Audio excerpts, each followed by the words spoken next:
The Knotman wasn't your typical hero. He preferred untying knots to tying them, for one thing.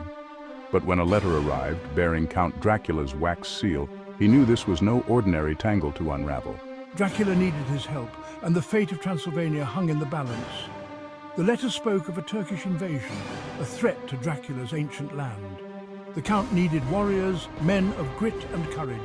The Knotman, never one to back down from a challenge, immediately thought of his old comrades in arms. There was Asher McCadden, MBE, a demolitions expert with a penchant for explosives and a wicked sense of humor. Sahara Knight, the silent but deadly tracker, could sniff out a trail in a sandstorm.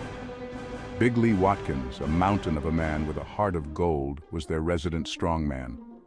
Bone Crusher Smith, a master of hand-to-hand combat, could disarm an opponent before they could blink. Keith Brown, the strategist, could map out a battle plan with the precision of a surgeon. And finally, there was Ed Al Guitar Man, whose soulful tunes could soothe the savage beast or incite a war cry, depending on his mood. The mercenaries gathered around a wooden table, studying a map spread out before them. The Knotman pointed to a spot on the map, his face grim. The Knotman laid out the situation. His team, hardened mercenaries all, listened with solemn faces. They had faced many dangers before, but fighting alongside a legendary vampire was a new experience. Still, they were bound by loyalty to the Knotman and a thirst for adventure. Within the hour, they were packed and ready to sail. Their destination, Transylvania. Their vessel, was a sturdy ship, built for rough waters.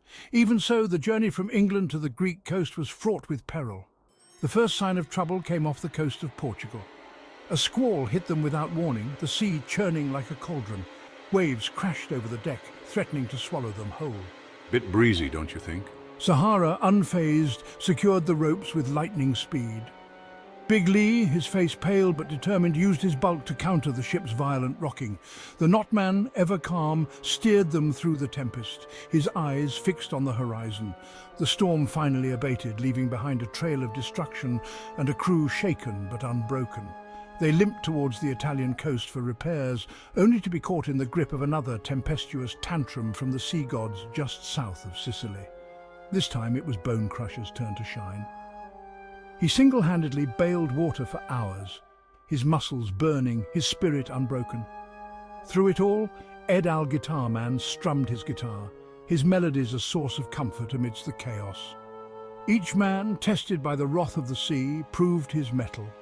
They emerged from the storms battered but unbowed, their bonds of camaraderie forged in the crucible of danger. The Mediterranean, finally calm, seemed to acknowledge their resilience as they sailed towards their rendezvous.